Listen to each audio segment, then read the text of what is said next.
Welcome to Freedom Rocks. Last week we had some fun with Extra Normal and featured a fictionalized debate between a liberal and a libertarian. This week we cut into conservatives. First up is a debate between a libertarian and a conservative about ending the war on drugs.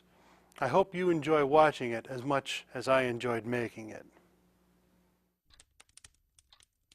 Did you hear they seized thousands of pounds of marijuana at the Mexico border? Yeah, I heard it on the news. Now they can incinerate it and put the smugglers in prison and throw away the key. God bless America. At what expense? Did you know it costs more to keep somebody in prison than to send them to Harvard? It's worth it for a drug-free country.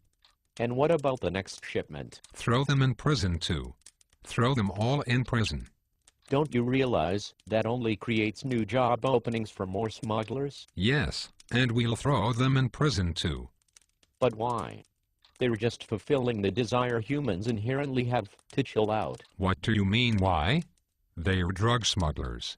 Every last drug smuggler, every last drug dealer, and every last drug user belongs in prison. What is wrong with you? Don't you see the ramifications of what you're saying? Yes, the ramifications are that we have a drug-free country. God bless America. No, we will not have a drug-free country. Every time the police arrest a drug dealer, another takes his place, before they even finish reading the previous dealer his Miranda warnings. Well, they can put him in jail too. And what percentage of the population are you willing to pay to imprison? Every drug dealer everywhere.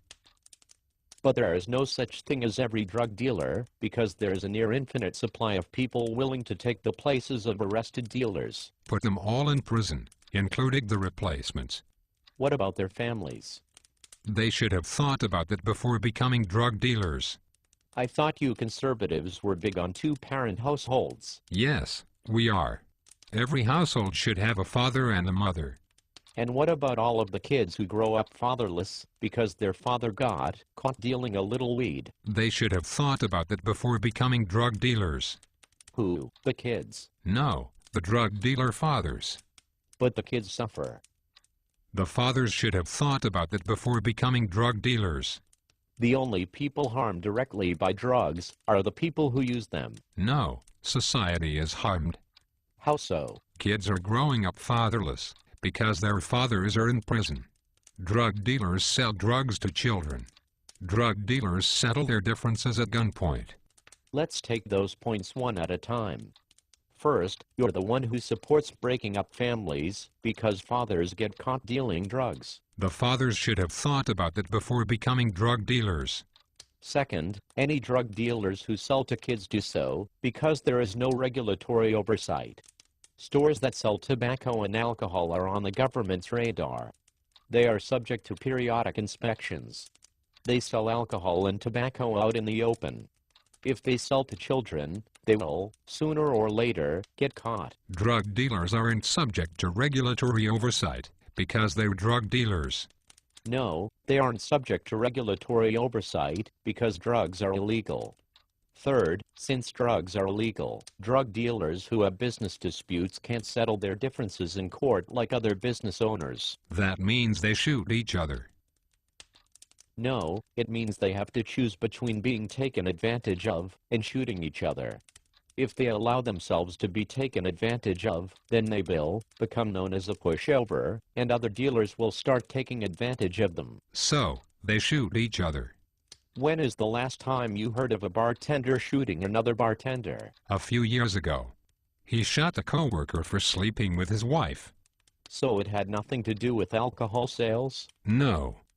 During alcohol prohibition in the 1920s, alcohol dealers used to shoot each other because they were competing in the illegal market.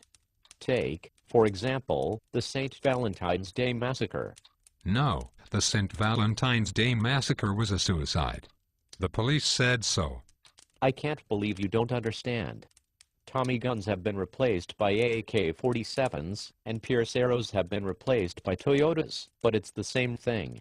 Participants in a criminal market cannot compete in the open, so they resort to whatever means are necessary to solve their disputes. So drug dealers shoot each other.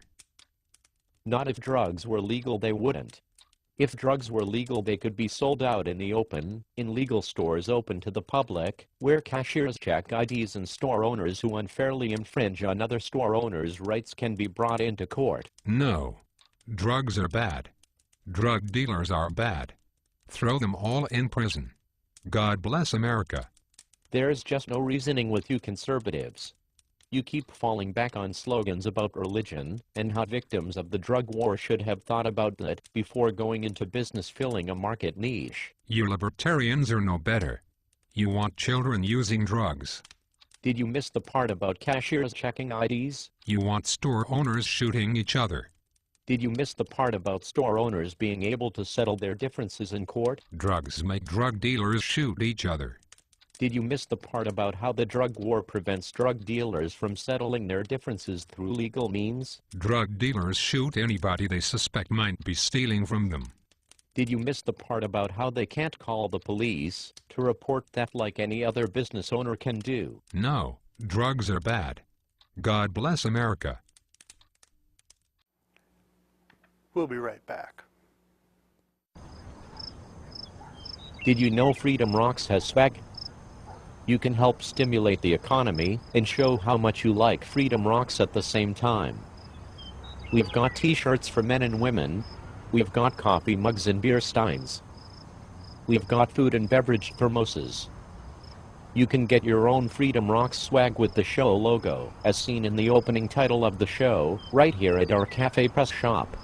That's cafepress.com/freedomrocs.